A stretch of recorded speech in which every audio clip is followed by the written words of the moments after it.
Perfect. Seems to be working. Wonderful. And then we'll let in our friends. Hello, everyone. Welcome to Piano Tech Radio Hour. We're going to be introducing the program in a moment. If you're out there on Facebook and YouTube, hello there as well. Good to see you. We'll be introducing our guests for today. We'll be introducing the program momentarily. Just get yourself comfortable, take your seat. Make sure you get a good close up, so you don't have to look over anybody's shoulders or anything like that. We'll be ready for the program here. If you are on Facebook and YouTube and you want to join us in the Zoom call that's happening live right now, we're going to try to pop a link in there into the chat so that you can click it and then jump on in here. Your questions and comments are welcome, whether you're out there on YouTube and Facebook or in here in Zoom. We do usually get a chance to check the comments there, even out on the socials. But yeah, come on in here. It's nice and cozy and warm. And you can, if you've got an interesting thing to say, we might bring you on camera or audio or something like that. But yeah, let me introduce the program so you know what we're doing here today. This is Piano Tech Radio Hour. What we do here is gather every Saturday to meet with and learn from the most fascinating and knowledgeable folks in the piano world. This could include manufacturers, rebuilders, musicians, makers of other instruments, players of other instruments, and of course, piano techs. Our mutual goal is to become better at our various crafts, to help each other, and to create an ever more musical world together. Piano Tech Radio Hour is brought to you by Piano Technicians Masterclasses, an online learning resource that brings you cutting-edge instruction from piano industry masters without leaving your home. You can find out more at pianotechniciansmasterclass.com. You can also subscribe to Piano Tech Radio Hour. It's just $16 a month. You get direct access to each week's private Zoom call, as well as the archival recordings of over 200 episodes in our member area. You can join using the link bit.ly/joinptrh. That's bit.ly/joinptrh. And then also a few housekeeping items before we introduce our guest for the day. Remember the podcast version of this. We do an audio only that goes out there. You can listen to it in the car, working out, doing some shop work. It's pianotechradio.com. We put out a few episodes each week, really good stuff, do some archival content, some of our newer content. We also have a blog where you can look deeply into some of our private member area content, where we explore things like voicing, regulation, maybe even the history of pianos or the design of pianos. And that's at Substack, pianotechniciansmasterclass.substack.com. And of course, find us on all the social media that you can imagine: Facebook, YouTube, Instagram, Twitter, you name it, we're there. All right, I would like to introduce our lovely and talented guest for today. We are thrilled to welcome Marco Benevento to the show. Marco is a keyboard virtuoso and master of genre blending, known for his innovative fusion of indie rock, jazz, and experimental grooves. With 7 studio albums under his belt, including his latest release, Benevento, Marco has captivated audiences worldwide with his psych-funk brilliance and electrifying live performances. He's performed everywhere, from Carnegie Hall to major festivals like Pickathon, collaborated with renowned artists like Richard Swift and Joe Russo, and earned praise from Rolling Stone, NPR Music, and the Los Angeles Times. And there's more than that too, but we'll stop there. Marco, welcome to Piano Tech Radio Hour. Hello, how you doing? Can you hear me okay? Yeah, we can hear you pretty good. I know Right. I know we got you on your Sound for Musicians, and so we might be capturing. You know what? Actually, you want to turn off the Sound for Musicians while we're conversing? Oh, absolutely, yes. Yeah, it might That's pick up the volume control might pick you up a little bit. okay. No problem, no problem. Sorry about that. Here we go. Yeah. Audio settings, Oh, right? no, just in the top corner of your screen, in that Oh, left-hand corner, that little thing.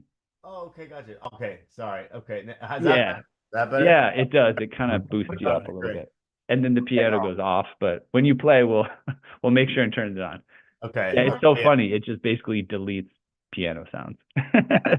Anyway, well, I'm here in my studio in Woodstock, and Oh, nice. it's the weekend, so the kids are home, and we're just hanging out here on Saturday uh, Nice. upstate New York. So, and Yeah. small little glimpse into my studio here. What a lovely space, man. I love Woodstock. I've visited there a couple times. It's just kind of like a nice little chill little town, some fun Yeah. little things to do, but there's, you got the wilderness as Yeah. well. Absolutely. And I lived in Brooklyn for about 10 years with my wife and our kiddos and all my keyboards and pianos and things like that. And our apartment just kept on shrinking because of all the gear I was buying, all the keyboards I was getting. And we needed to make a move outside of the city. So we got a house about, 2 hours outside the city here in Woodstock. And we love it. I've been here for 13 years, almost 14 years. And I'm still saying to myself, oh, I'm so glad I moved here. Good. Yeah. It's nice to get in touch with nature a little bit too. Yeah. Yeah, I'm still, touring just as much as, as normal. And so I'm in and out of this beautiful house, but very, very busy playing all sorts of shows across the country. And whenever I'm home, I definitely like love to record and do stuff in here. If I could rotate the camera 360 degrees, you'd see about 40 other keyboards. I Whoa. could probably even try. Yeah, maybe.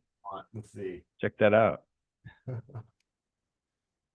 me get my spotlight out of the way. Wow, you got like organs and a little upright there. Is that like a 64 key upright over there? Yes, I love those. Nice. Uh, So cute. Little bass Rhodes, RMI, which is cool. An Optigan, which is a really cool keyboard. I don't know if you guys have ever checked that out. Oh, wow. A Roland I like a cool 80s Roland, all sorts of stuff. Oh yeah. Well, Holy cow. that red key bass is pretty rad. Um, and I do love apparently, right, those little pianos. I've been told that those little 64 key pianos. I'm just gonna put the keyboard back or the camera Yeah, back. go for it. But I've been told those 64 key keyboards, sorry, 64 note pianos Mm-hmm. were made for like train cars and bought. Oh, okay. That I could don't, be. I don't know if anybody has anything to say about that, but I had um, never heard that before. It could be. yeah, like, and so when I first started touring, I was obsessed with actually touring with a real piano. So I didn't want to take obviously a real piano because they're huge, and but I found these like 64 note upright pianos that I could kind of put in my van and like Yeah. put pickups on and tour with because I was obsessed with playing the real thing because I wanted real strings, real hammers, and I wanted to play a piano. And I didn't mind if I, took an octave off the top or an octave off the bottom. It was just kind of like the bulk of the piano right here, right in the middle. And I would tour with these little pianos forever, throw them in my van for 10 years. I have about six of those 64 Oh, note upright pianos. oh wow. Did you just like pick one up whenever you ran across it? You say, "Hey, can I grab that?" Yeah, I'd like look on Craigslist. I found one for like $100. I Sure. found one in like Peekskill, New York, completely rebuilt for like $1,200. That was the most expensive one I bought. And then I found one with red keys. Oh. And it was like $200 or something like that. But anyway, I really love those little tiny pianos. Yeah, I kind of like them too. I feel like as a piano technician, right? There's kind of a little bit of I don't know, a discretion there where you only like the best, the finest, concert Totally. instruments. Yeah. There's really a place in my heart. I actually have mine's called a Melody Grand. There's some that like look similar, but they come under different names. Mine's Yeah. called a Melody Grand, but I do have a 64 key here. Oh, Yeah. cool. Yeah, I've seen the Melodogrands, or I say Melodogrand. I have one. I put tacks on the hammers to have a tack piano sound Hmm. at all times. But yeah, there's a really great, sorry to just shift gears, but speaking of like the cream of the crop, like just great pianos and all, instead of, because obviously those little small train car pianos are they're what they are and they Yeah. sound like they Not a feat of engineering. exactly. But on the flip side, have you ever heard of this piano store in Oakland, California called Piedmont Piano? Oh, interesting. No, I was just in Oakland, but I didn't see Piedmont Piano. Oh, that's No. funny. They have a really cool store, and I have a really cool Instagram page and everything, and they have all sorts of pianos from, the best to the small little pianos Hmm. and the train car pianos. And I did a gig there. I played. They had like a Fazioli, like a crazy, Oh uh, yeah. like a huge, the most expensive piano I've ever played on this stage. And I played, and it was this incredible piano. And I played a couple songs, and then sort of opened up the floor to some questions.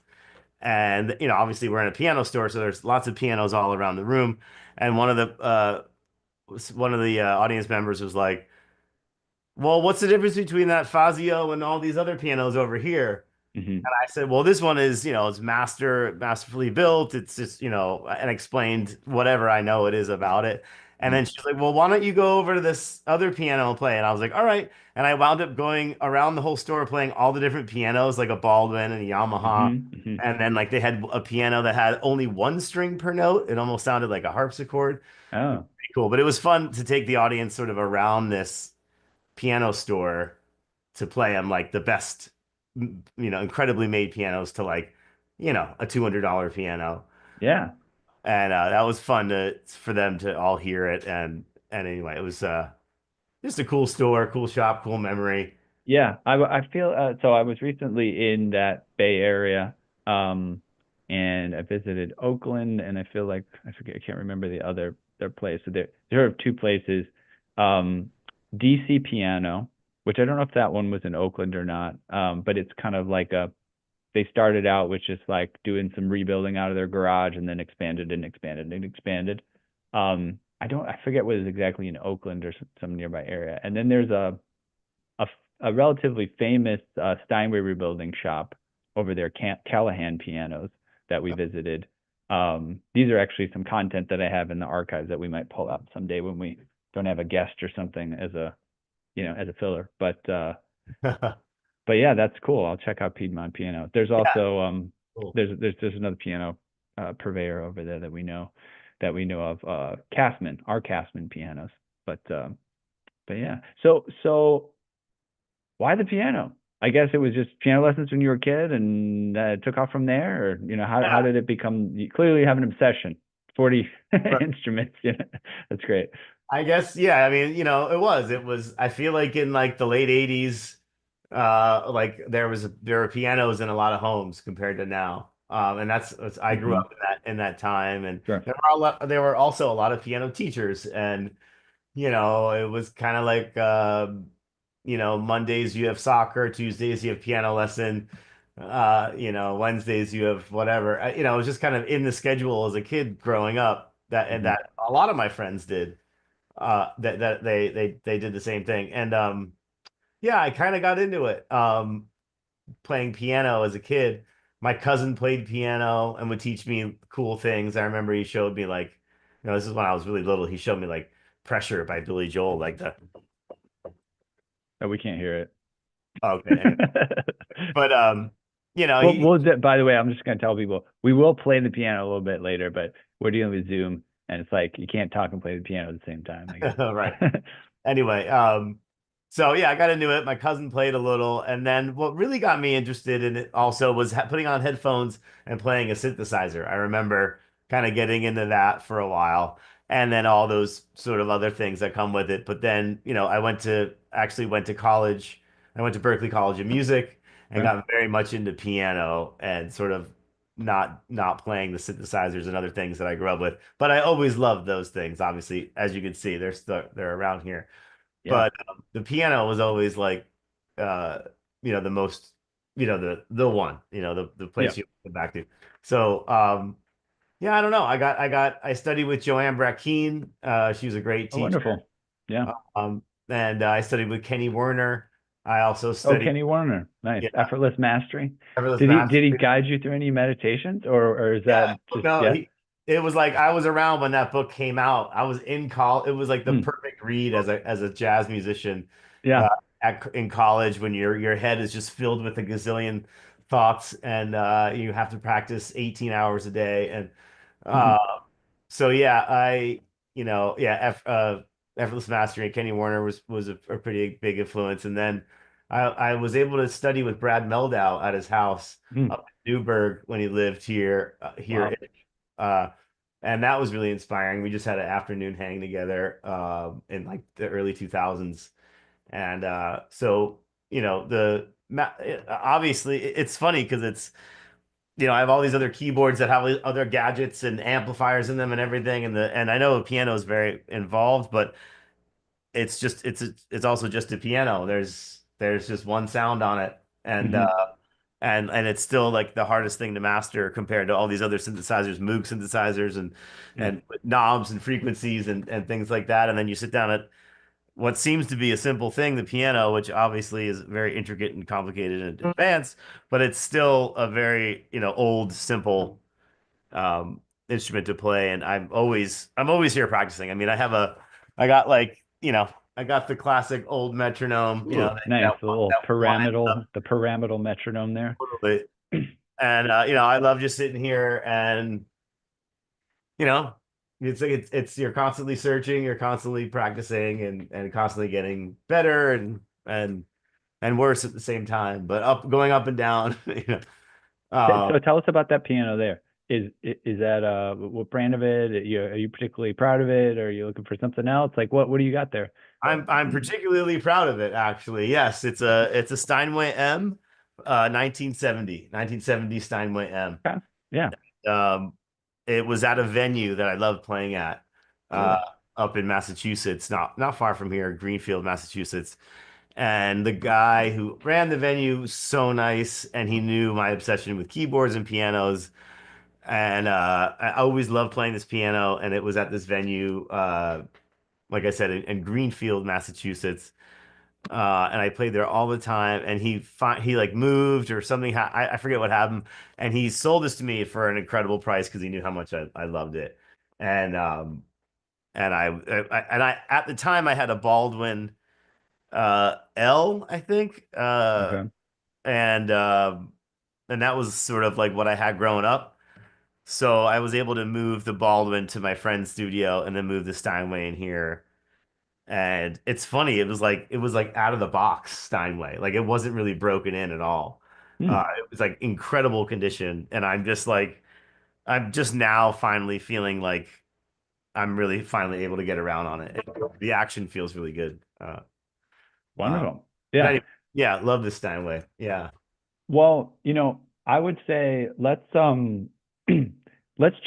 turn your sound for musicians back on for a second. I don't know if you want to play something, now or later or whatever, but let's turn it back on because I can see you're itching to sort of actually have sound come out of it for us. Yeah, I'll play a little now, sure. I don't know if you Yeah, can sure. Yeah, yeah, we got it now.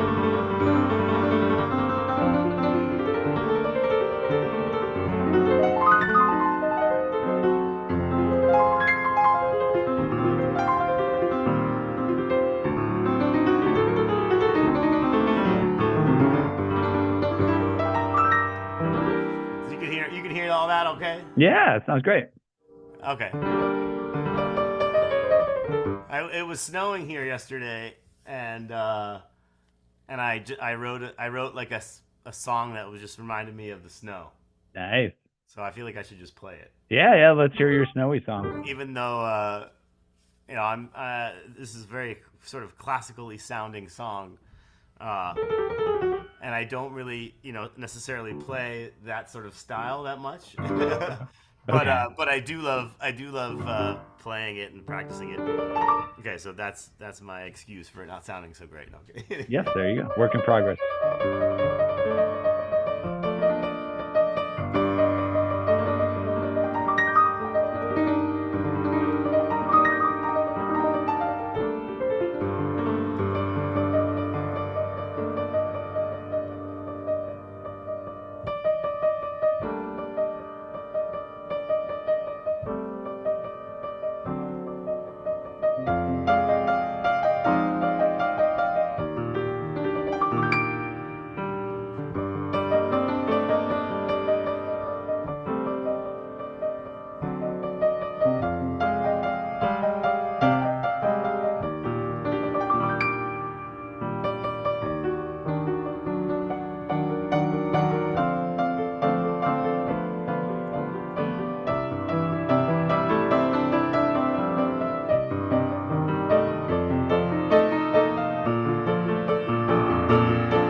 Thank Nice. you. Thank you. Thank you. Yeah, it's my pleasure. Yeah, it's got that kind of like an old timey vibe, like a little, like a little cinematic also, you know? Yeah, I guess more cinematic than classical, right? It sort of turns into it almost sounds like a jazz sort of jazzy sort of standard or something. But Yeah, I could see it in the background of a Woody Allen movie or something, you know, when they've reached it's snowing, right? It's snowing and they broke up and they're not sure why, you know. that's good. See, yeah, you're getting the vibes. You're getting it Everybody's just trying to figure out right. what happened. Right. Yeah, we'd be a good pairing. We should write some pick for movies, you know. Nice. Thanks for sharing. I would love to talk a little bit about just because I'm curious, I operate a piano tuning business in New York City. It's called Floating Piano Factory. I don't know, maybe you never know, maybe we tuned your piano one time. But Probably. Yeah. I'll look you up in our database. But yeah, what's been your experience like getting these pianos taken care of, and just like learning about how to take care of a piano and things like that. Have you found a good tuner up there where you're at? Tell us about Yeah. that. Sure, sure. I found a great tuner up here. His name is Andrew Vincentore. He's great. He's thorough. He's quick. He's very smart. He's normal, compared to like as a lot of piano tuners could be very, very weird. I would say, I think, I say you could have this in any career where you have to focus on something very specific, Yeah. but um, with all due respect, I think we're all a little bit on the spectrum. I would put it that way. Yes. So, You got some guy that walks in here with his shoes off, barefoot with, long dreadlocks, and you're like, what the heck is going have you on? met that guy? Of course, right? He's There's actually a fellow, oh gosh, what's his name? I'm blanking on so much stuff right now. Um, Ben Truhaft, is his name. I don't know if do you ever meet this guy? I mean, if it's the barefoot dreadlock piano tuner Could guy. be. Well, anyways, he had gotten older probably by the time, a decade ago when he was tuning in New York. He had a little goatee. And he really fascinating character. But yeah, I don't think he did it in New York as much, but he said he lived in California at some point, maybe 20 years ago, when he would just walk around barefoot to piano tunings. Just a very crazy hippie guy. Yeah. And David saying that Ben's a friend of his. Oh, that's And nice. yeah, That's he fun. also had this famous for this project called Send a Piano to Havana, where he would gather piano technicians and piano parts and all this stuff and take it all to, trade embargoed Cuba and, do some goodwill projects there. Oh, wow. Yeah, Nice. Nice. fascinating character.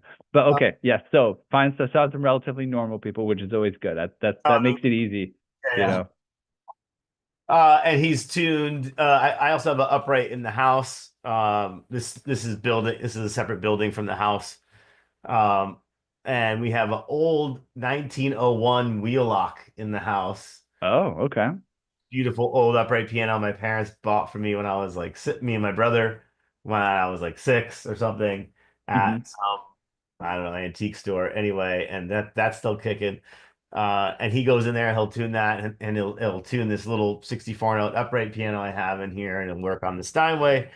And you know, I mean, I touring with those little pianos, I would always have to go in there and figure out how to like tune a couple notes on the road. So I'd always bring a tuning fork with me Sure. when I was on the road, and I'd like fix a couple notes that were a little out. Like this is like while the opening band was sound checking, I'd figure out how to tune and sort of work on pianos. As far as the action goes, I couldn't get in on that, and I'd always have to find a guy like sometimes in like every other city I was at on tour. So I have like in my phone, I have you know, piano, St. Louis, Richard da da da, and it's like, piano, Austin, or like the guy in Asheville, North Carolina that was able to come and fix so I have a lot of different piano technicians' phone numbers in my phone from just touring all around this country with those little pianos. Okay. Nice.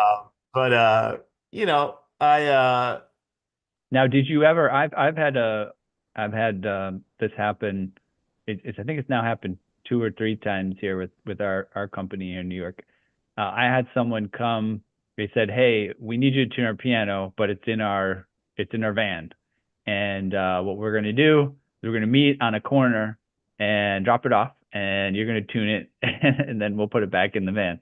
So I actually had these guys come by, and they dropped off a piano in at the top of Prospect Park. In that little, there's that kind of loop where all the cars loop around and stuff like that. So it's right on the side of the road right there. Pulled over, dropped it off. I spent about an hour and a half tuning it, and then he came back and picked it up. I made a little video about it. It was pretty fun. But Oh, did you ever do that, or like, how did they? Do you just wait? Did you just do it at the venue? oh, that's a great story. Never tuned it, but I always wind up, especially if we're loading out of the venue and the van is far from the loadout. So I'm always playing the piano on the loadout, just like they're trying to get into the van, and I'm like they're wheeling it down the path outside, and someone, most likely me, is sort of playing the piano, Mm, at 1 in the morning when they're loading out, and we just had a great gig, and nice. so. But no, but that's funny tuning the piano on the street. I've played, out in like squares, like in Burlington, Vermont. I wound up Sure. playing a little piano that was out there in the square for some festival. And I do enjoy playing outside. That's actually, especially, yeah, I brought like a little mini upright 64 note piano, brought it to the center of Woodstock here and played it for some benefit a couple years back, and then just put it back in my van and took it home. And I was obsessed with the fact that I could take a little acoustic piano, put it in my van, and then bring it home if when I was done with it. And it's always on. You don't have to worry about power. You don't have to worry about wires. It's a beautiful piano. All you have to worry about is how to mic it live, and then like how to experiment with different sort of pickups you could sort of put on the back of it and run it into Mm. amplifiers, which I thoroughly enjoyed. I still do, but I went through a pretty heavy phase of putting these like little K and K pickups. I don't know if you know that company. I think they're out No, of tell me. this company they're called K and K, just like the initials, like the letter K and Yeah. K. And they make all sorts of transducer pickups that you could put on all sorts of instruments. So they make one for the guitar, they make one for the piano, they make one for the violin, they make one for all sorts of acoustic instruments. And Okay. so they have one for the piano. I think it's called like Pro Piano Plus, or like there's also one called like the Twin.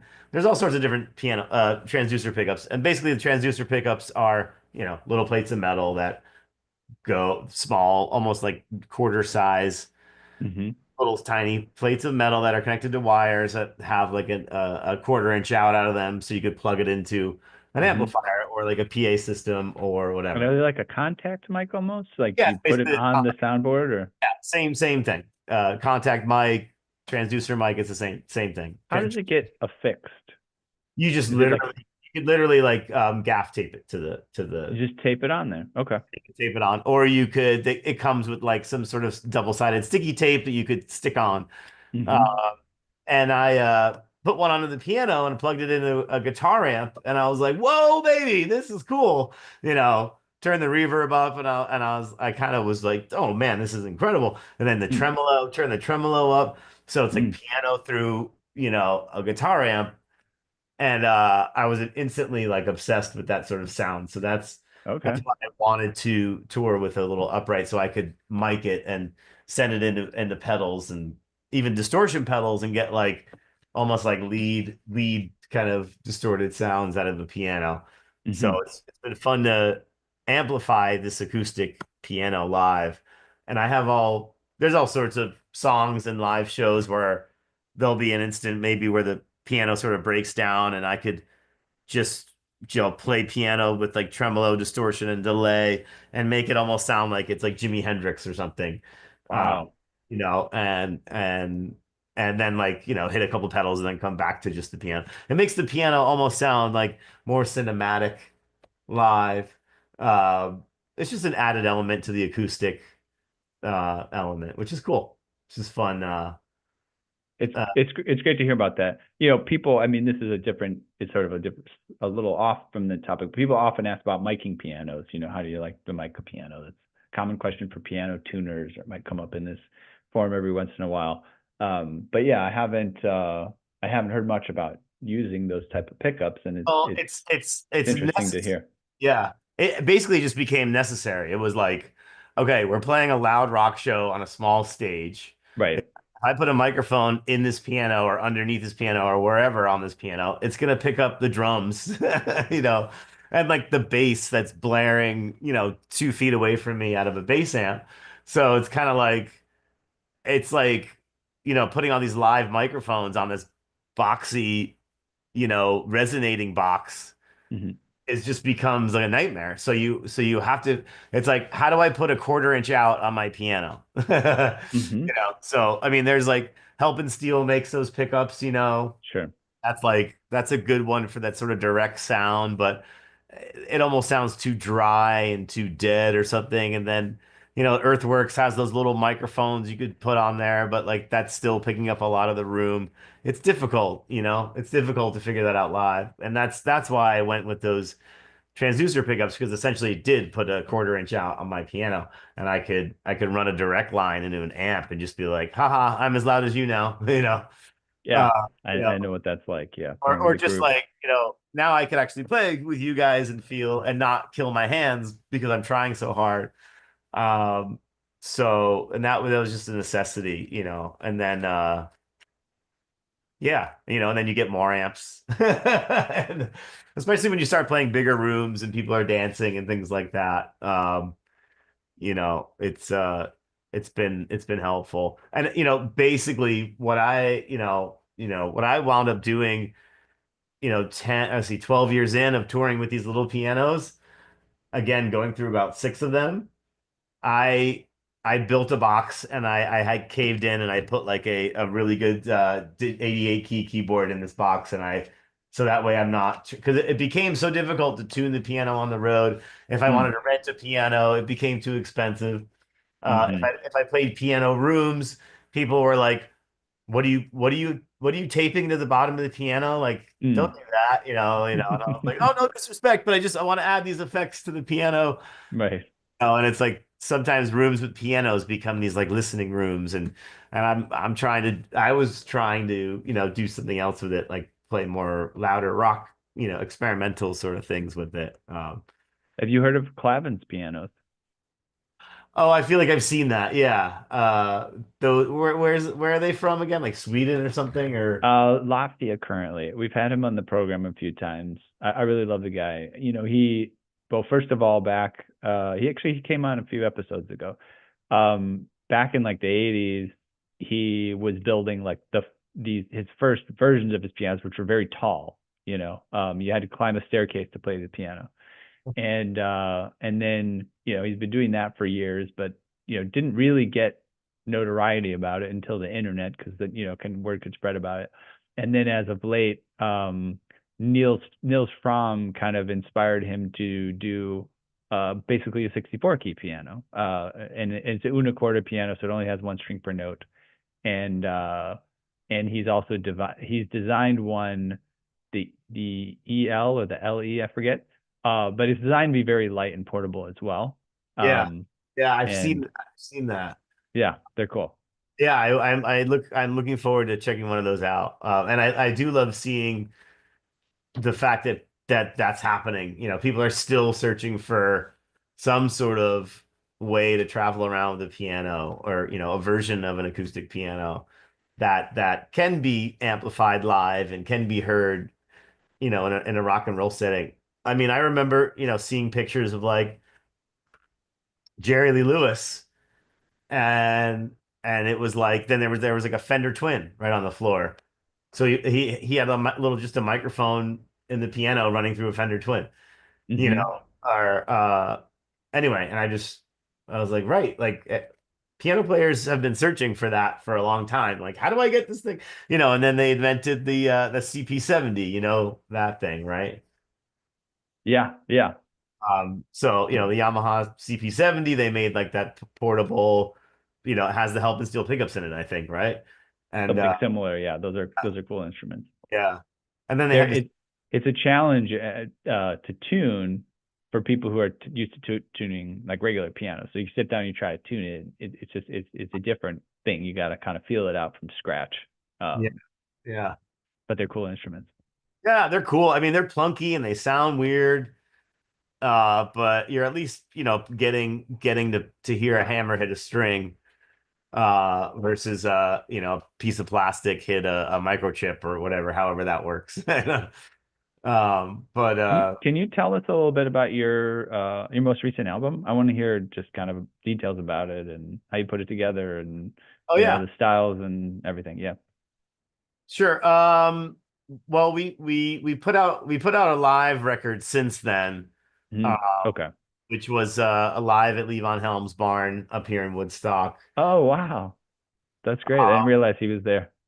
Yeah, yeah, yeah. His legacy is here. His daughter's here, Amy Helm, and she's still running the barn. And there's concerts at the barn, at Levon's barn, and they have also all sorts of shows. And we put out a live record from there, a double live record. And speaking of like distortion through the piano and all the delay and all the other effects I was talking about, that record is filled with that sort of live energy and like the experimental piano sound. Uh, Mhm. but before that, my studio record is just my last name is called Benevento, Mhm. and it was my pandemic record, and it was my because obviously, I mean, it came out in 2022, I think, so I obviously made it, the years prior, which were pandemic years. So this was my pandemic album. It's funny because it's me playing all the instruments, and I remember drums, bass, and everything. And I remember mentioning it to my friend. I was like, I'm thinking about making a record where it's just me playing all the instruments. And a friend of mine was like, you haven't done that yet? Yeah. Mhm. Because I'm constantly playing drums and bass and Mhm. all sorts of instruments. So it was just kind of like, all right, dude, just make it. Pandemic, you're not going to really have anybody over the house anyway, so just go for it. So you know, it's it's it's me trapped in here, playing every keyboard you see. Seems like a You, wonderful place to be trapped. You lucked exactly. out. I mean, as far as pandemic Yeah, jails go, you've got it seems like not a bad. Good thing yeah. you had moved there by then. I would I say. know. Compared to most of my friends going through the pandemic, I had like a completely different experience, like a almost positive experience, because I was living on the road and touring so much that I desperately needed to be home and to recharge my battery. And I luckily we built this home years and years ago, and we've been stationed up here for a while, so yeah, I was I was living it up. I was in paradise. I was living the dream kind of. I was able to work in here every day, hang out with my kids every day, be with my wife, make dinner every night, go to bed, same thing. I was like, this sounds great. Instead of like, okay, we're at the hotel, you just get a breakfast at the hotel and then get on the road, drive 6 hours, and then maybe you'll eat dinner, and then you got to play a show and then go back to a hotel. But you got to check in late, so and then go to another city. So it's nice. It was nice to slow it down and be home. So that record is just me experimenting with everything in here. Drum machines, synthesizers, all sorts of pianos. There's some singing, some instrumental songs. I would just listen to it. I don't know. It doesn't remind me of. I can't even sort of pinpoint what the heck's going on there. There's influences from like South Africa, or sorry, influences from like African music, like from the 80s almost, Okay, like like the Paul Simon kind of. kind of, but more like do you know Dizzy K? Diz No. Dizzy K is a cool artist. Kiki Guyan is another cool artist. Steve Monite is another sort of, it's like dance, like early disco Casio dance rock. I don't know how to describe it, but it's like it's kind of lo-fi and simple stuff. It almost has that element to it, you know. does it make sense? Like I could play a track for at least a little bit. Does that make sense? Do you want to do a little Yeah, sample? play Let me, you can play uh Marco and Mimo, the second song, if you Marco want. and Mimo. Okay. Yeah. Yeah, let me see about I think I can just share the sound. You guys can let me know if it's coming through. Share. Come on, go back here. Marco and Mimo. All right, let's see how this goes.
Do a little sample there.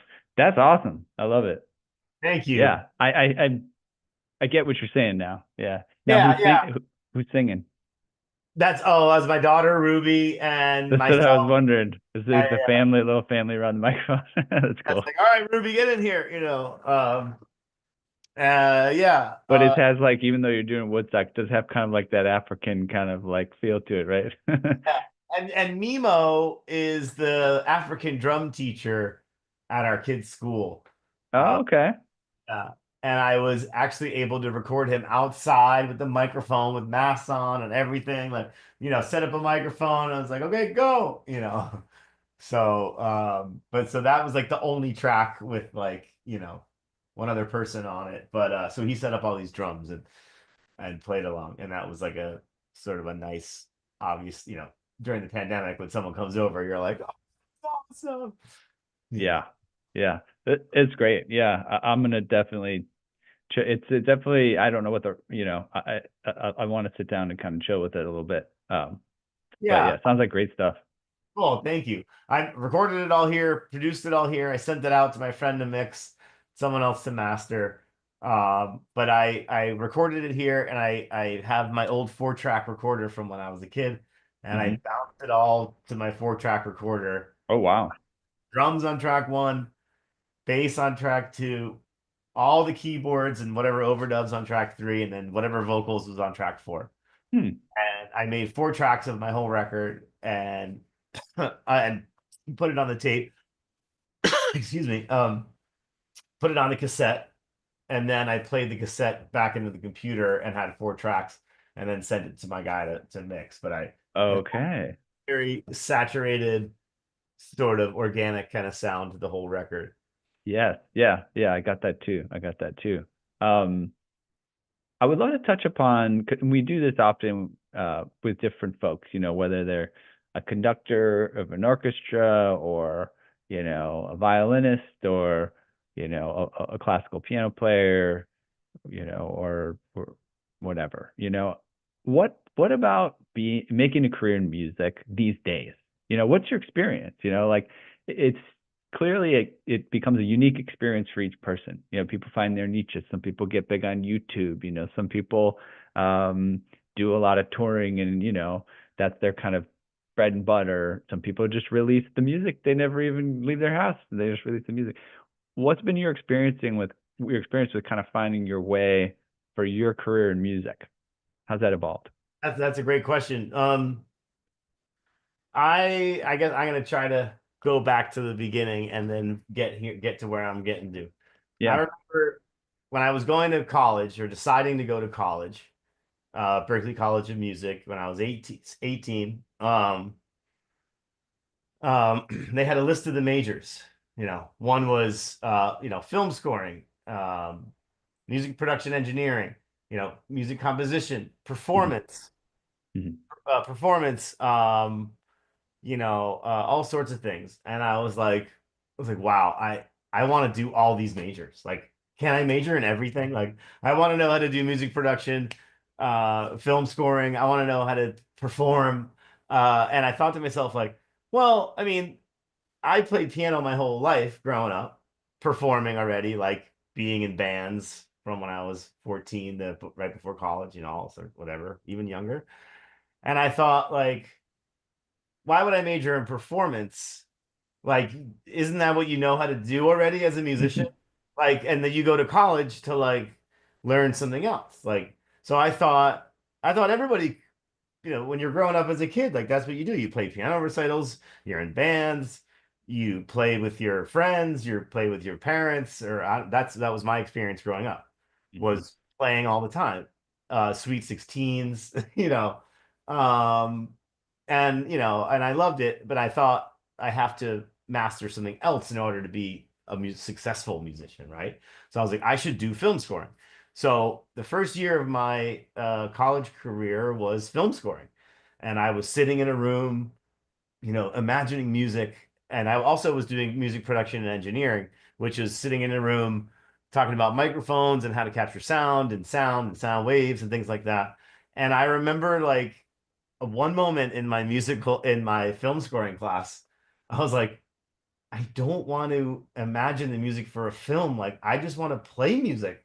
Like, what am I doing? Like, so I immediately switched my major to performance. And I was like, Mhm. that's the hardest thing ever because you can't edit your mistake. You can't like, edit it on the computer when you're writing it for this crime scene in this movie, or you can't, da, da, da. I was like, a performance. Actually, what I realized was that being a performer would actually be the hardest major because you can't edit your mistakes. You Mhm. have to be there in the moment and do it then and there. No offense or buts. You Mhm. have to play your gig. You have to. You can't hide the fact that you don't know the music. Like there's no way around that. So I thought, and then at that moment I was getting very much into uh like what we were talking about earlier. I was getting very much into like Zen and the art of being at the piano, studying with Kenny Werner. Sure. And I was like, I think this is my place. This is like, I need to be a performer. I need to learn how to play the song now for you live.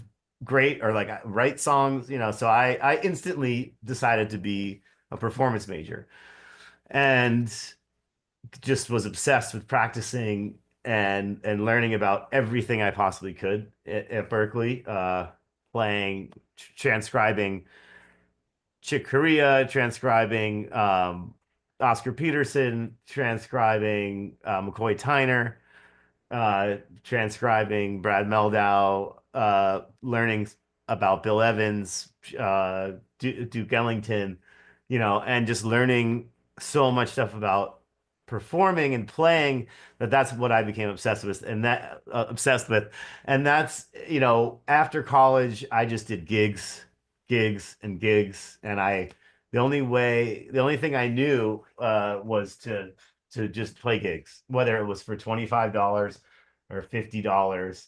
And that's literally how it started. And it's grown so much since then. And I've played and toured with so many musicians, like all across the country, huge venues, great, all sorts of different things. And I've turned into what I wanted to do, which was being a touring musician. I'm fortunate Mhm. enough to, and it all started with like, hey, if 50 people could come see us in New York, why don't we go play Boston and 50 people will come see us there? And then it was like, why don't we go back? 100 people came. 150 people came, 200 people came. Now we're selling out Red Rocks in Colorado, or we're playing huge festivals like Bonnaroo in Tennessee, and we're playing incredible gigs, and that's just you know it I sort of, as soon as I knew that I wanted to be a performer, that my it just happened. Yeah. I was in the van driving around playing gigs, and at some there were many times where I didn't want to do that because it's really hard to do that and to be away from your family and to try to actually have a steady thing at home. But I made sure to be connected with my family and, figured it out. And then eventually, like I'm almost 50, so eventually around sort of now, I can kind of be like, you know what, I can't do that gig, like because I'm so bombarded with gigs or things like Sure. that. So I mainly am playing shows, and that's like how it goes. On the flip side, I do have some writing credit on some bigger songs that are out there. And I do have some experience with recording music. So there's also that little pathway that's coming in, Hmm. owning the studio and recording with all sorts of people over here. So there are Okay. there are ways to get some sort of streaming money, but it's really difficult, and it really filters down to not much in the end. But if you get to a song maybe that is very, pretty popular, it can be very beneficial, obviously, but for me, like it's always been about shows, playing music live. Hmm. I definitely am obsessed with recording and doing all that stuff here, and that door is opening more to making that more of a sort of source of income. But for now, it's like just get over to the airport and fly to Chicago. I'm doing that next weekend. Do a little tour, play Milwaukee, Chicago, and St. Paul or something, and then we were just last weekend we were in Philly and DC. Before that, we were in California. It's like I sort of just bump around and play a bunch of shows. And yeah, and that's just what happened to me. And I've been fortunate enough to be surrounded by some incredible musicians that are also just in it for life. And we're doing it for a living, but we're doing it because we love it, obviously. Sure. So some gigs pay X amount, some gigs pay Y amount. It's like it doesn't matter. It's just like just you do it because you love it. And anyway. One of my piano tuners recently, we've got a lot of talented people in just on our team there, floating piano in New York. Um, and Berkeley, uh, flute player from Berkeley as well. He used to tune the pianos at Berkeley. He's on our team right now. But my piano player, he's like, I can't, be working for a few days. I've got a gig in Germany, and I was like, okay, and he's like, yeah, it pays really well. I just can't turn it down. And he took like a red eye flight for a Yeah. gig to Germany and like was just like there overnight or something. He was just there for like a day or two. And I was like, well, what was the gig? And he was like, yeah, it was some conference or something, and they wanted like it was like they want a real authentic American jazz piano player or something. I don't know, whatever, but they paid him so much that it was worth it for all that, right? So you never know where the do re mi is coming from. That's true. Oh, that's nice. Yeah. And you never know if you do say yes to a gig and do some random gig that you're like, why did I just do this gig? You never know what that one might become of that. Absolutely. Absolutely. That's happened so many times to me. Like you mentioned that festival I played when you were reading just about like what I've done or whatever you said, like from Carnegie Hall to Pickathon or something. And I was like, wow, Yeah. Pickathon is kind of a small festival in Oregon, but but it's cool. Like it's a cool hipster festival, and it's like really really great music, eclectic music. And the guy that booked it, I was like, I played it with my band, and then I wound up playing there a couple of times. But I was like, oh, where did you hear us play? And he was like, oh, actually, I just saw you play in New Orleans. It was 1 in the morning, and you were playing with this trombone player and this, drummer, and it was like literally a hodgepodge of like all sorts of different musicians. Hmm. And he was like, "Oh, I should get him to play." And then he just hired my band to play my trio, which has nothing to do with trombone or anything like that. It's just, piano, bass, and drums. And our cool little sort of rock jazz band was able to play this cool little hipster festival in Oregon because I did that random gig in New Orleans with trombone shorty or whoever, like Was it whoever. at the Spotted Cat? No, No, it was at the Blue Nile. the Blue Nile. Okay, nice. I love New Yeah. Orleans. Yeah. So anyway, it's just like it's this um you know, it's funny to call it my job, you know. It still doesn't feel like a job. Really, the job is like getting in the taxi to get to the airport and then sitting on the plane and then going to some random hotel and trying to fall asleep, but you can't, 'cause, that's like the hard part. And then like the gig is like the best part of the whole, weekend, of course, so Yeah. that's my job, and it's amazing. So Thank you for sharing that story. Yeah, it's great to hear it, and it's also good, as people, I think some people that are listening or tuning in or, just kind of looking for how to find their niche, right? And that's a path. And I think the fact that you found what you needed to home in on, right? Just found that thing, you put your head down and you focused on that, and it's performance too, it in some ways it's nice because it is in some ways a more traditional story, right? It's not like you had to like try to build a YouTube following or have some certain gimmick on social media or whatever. Just kind of I'm a musician, just be a musician, do my gigs, keep getting out there and everything comes together. So yeah, it's a good story. yeah, it was very organic and very simple. And, in the early 2000s, that's basically when it was all going on. That's, when iPhone was like invented, I mean, we were like touring around. Nobody had, like maybe you had a Nokia phone that had that game Snake on it, that you could play in the Hmm. van. Yeah. But it was very like, maybe even print directions before you go on the road on Yeah. MapQuest. Hmm. It was very like it was sort of at an interesting time, when there was no Instagram, there was no But streaming, anything. MySpace, maybe Like, MySpace or something. yeah, it was like you sell CDs, and then Right. um I remember, there was a small label that put our music out called Rope-a-Dope, out of Brooklyn, because we were in Brooklyn at the time, and that was big for us. They they promoted our music and we were able to tour. They put us on. I remember one year we did like it was like a record high. There was like the top five bands of like this whole jam band circuit, because we were in this whole jam band circuit. Sure. It was like the top five bands with and the amount of shows that they did through the year. And it was like we had done like 313 shows in a Holy year. cow. And Wow. and our tour bus, quote unquote, was a Hmm. Subaru station wagon. Whoa. I mean, we were just driving Put a around the lot of country. miles on. Yeah, we were just like, what else do we want to do? We just want to play music and like sell our records, well, our CDs, you know, and just make, whatever it is each night, and then we'll figure it out. And then that we just kept on doing that. And then, all of a sudden Rope-a-Dope connected us with the guys from Fish.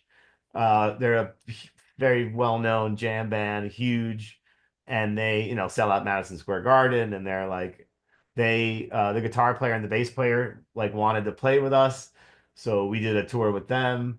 And this was like when I was like only 28, 27 years old. Amazing. We were playing these big arenas like in New Jersey. We played the Garden State Art Center, or the PNC Bank Center in the summer. And, I was like, what is going on? And then that sort of ended. And then we started touring more. And then I started playing with another band. And then it just all of a sudden, before you know it, someone else is calling you for some cool gig that's a tour out in Europe or something. And it just becomes very exciting. But yeah, it was very organic and very much like, yeah, this is all I want to do. This is what I'm great at. Let me go. Let me just see how long I can go. Nice. We have a comment here from the chat. Johan Krebs says, "You embody the joy of music and music making.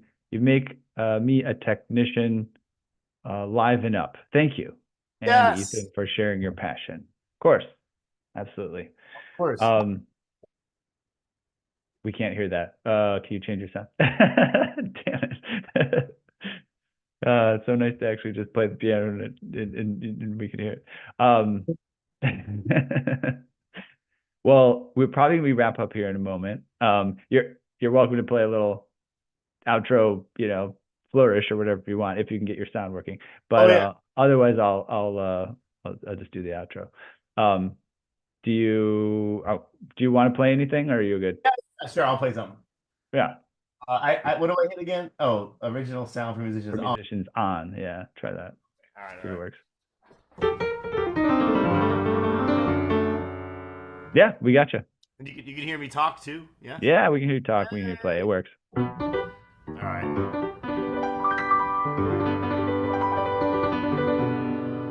Okay, let's see if I can do this one. Let's see.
Thank you. Thank you very much. That was great. Great ending note. Yeah. Yeah, we're good. All right. I'll do our outro here. We'll sign off. We have reached the end of another musical journey here. Oh, actually, before I do that, any places to send people, social medias or websites, or where would you like people to call to action here? My name is Marco Benevento. I'm everywhere. Facebook, Instagram, uh, Spotify, Spotify, Apple Music, uh, Woodstock. yeah, I'm going to be doing a solo piano tour in February, playing Portsmouth, New Hampshire, Boston, Massachusetts, New York City, Manhattan, and up here at Levon Helms Barn in Woodstock. And I'm looking forward to doing a solo piano four-night run, little tour, because I rarely get to do that. I'm mainly playing with my band or some other band, so it's nice to have an evening of just piano. So looking forward to doing that. But yeah, thank you. Excellent. Uh, All right, now we have reached the end of another musical journey here at Piano Tech Radio Hour. Thank you very much to Marco Benevento and our live audience for joining us today. As always, we're brought to you by Piano Technicians Masterclasses, cutting edge instruction from piano industry masters without leaving your home. If you join us today by signing up individually for this session to make your life more convenient, you could subscribe to Piano Tech Radio Hour for $16 a month. You get recording of today's session in our member area, automatic registration for each week's new session. You could sign up at bit.ly/join PTRH. Don't forget to check out the podcast, the blog, and on the socials, Instagram, Twitter, Facebook, YouTube. And we'll see you again next week. Marco, if you want, so I'll end the meeting here. If you want to jump right back on, and we'll just do a quick wrap up. Does that work out for you? yeah. Okay.